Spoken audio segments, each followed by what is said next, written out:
ভাই আমি ঠাকুরগাঁও থেকে এসেছি। আমার ফ্যামিলিতে আমার সৎ মা, সৎ দুইটা ভাই আর আমার বাবা আছে। সুপ্রিয় দর্শক, আসসালামু আলাইকুম। জীবনের গল্পে আপনাদের স্বাগতম। এই মুহূর্তে ক্যামেরার সামনে দাঁড়িয়েছে একটি অসহায় বোন। আমরা শুনবো তারই জীবনের গল্প। আসসালামু আলাইকুম আপু, কেমন আছেন? ওয়ালাইকুম আসসালাম, ভালো আছি। ভাই আপনি কেমন আছেন? আলহামদুলিল্লাহ, আমি ভালো আছি। কোথা থেকে এসেছেন? আপনার ফ্যামিলিতে কে কে আছে একটু পরিচয়টা দিলেন। আপনার নাম কি? মিষ্টি ইসলাম। মিষ্টি ইসলাম। আপনার বয়স কত? আমার বয়স 24 বছর। 24 বছর বয়স। আর সামনে কি জন্য আসছেন সেটা একটু বলবেন? ভাইয়া আমার যখন 5 বছর বয়স তখন আমার মা মারা গেছে। তো আমি এতটাই অসহায় হয়েছি, এখন ইন্টার পর্যন্ত লেখাপড়া করে আমি কোনো চাকরি পাচ্ছি না।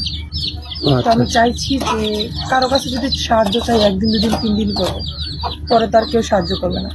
তো এরকম একজন মানুষ চাইছি, তার বয়স যেমনই হোক আমাকে বিয়ে করবে, আমার সারা জীবনের দায়িত্ব নেবে। আপনি তার পাশে সারা জীবন থাকবেন? সে যেন আমার পাশে সারা জীবন থাকে, আমি তার পাশে সারা জীবনের জন্য। আচ্ছা ঠিক আছে। আপনার কোন বয়সের লোক আপনার কাছে পছন্দ হতো? তার বয়সটা কত হতে হবে? বয়স যেমনই হোক বিয়া ম্যাটার করে না।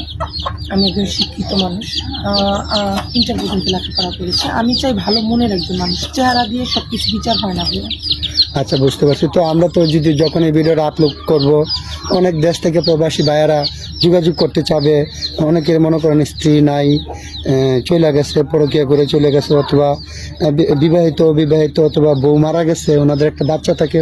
ওই রকম ভাই 40-45 বছরের অথবা 50 বছরের কোনো ভাই যদি আপনার 100 বছর থাকুক আমার কোনো সমস্যা নেই। 100 বছরের লোক কি আপনার সাথে যাবে? আমি বলি একটা মানুষের এটা একটা কথা ভাই, একটা মানুষের মন হলো বড়। আমি একটা ভালো মনের, ভালো চরিত্রের মানুষ চাই, যার চোখে আমি সবচেয়ে সুন্দর থাকবো। আমি বউ, আমাকে সম্মান দিবে, আমি একটু সম্মান, একটু আদর, স্নেহ, ভালোবাসা চাই, কিছু চাই না। আবার এখানে একটা কথা আছে, একটু বয়স বেশি হইলে, আপনার যখন বয়সটা একটু কম থাকবে, সে আপনাকে সম্মান করবে, আদর করবে। এটা হচ্ছে বাস্তব কথা। আমি বুঝতে পারছি। তো যাই হোক আপু, যেহেতু আপনারা এখন, আপনার আব্বুর কি অবস্থা? আপনার আব্বু কেমন আছে? আব্বুর সাথে তো যোগাযোগ নাই, কারণ আমাকে তো আমার রাত 3টা বাজে আমার সাথে মারধর করে আমাকে তাড়াই দিছে। আমার লাইফে আমি এতটুকু বয়সে অনেক কষ্ট করছি ভাই। আমি মাদ্রাসায় আমি লেখাপড়া করেছি, আমাকে এই প্রতিবেদনে আসতে হবে, ভিডিও ক্যামেরার সামনে আমি জীবনে ভাবতে পারি না। আজকে কষ্ট বলেই আসছি। তো এখন যদি কেউ আমার এই কষ্টের কথা জেনে কারো মনে মায়া হয়, কেউ দায়িত্ব নিতে চায়, তাহলে তাকে আমি সযত্নে মেনে নেবো আমার জীবনে। আচ্ছা ঠিক আছে আপু, আমরা বুঝতে পারছি।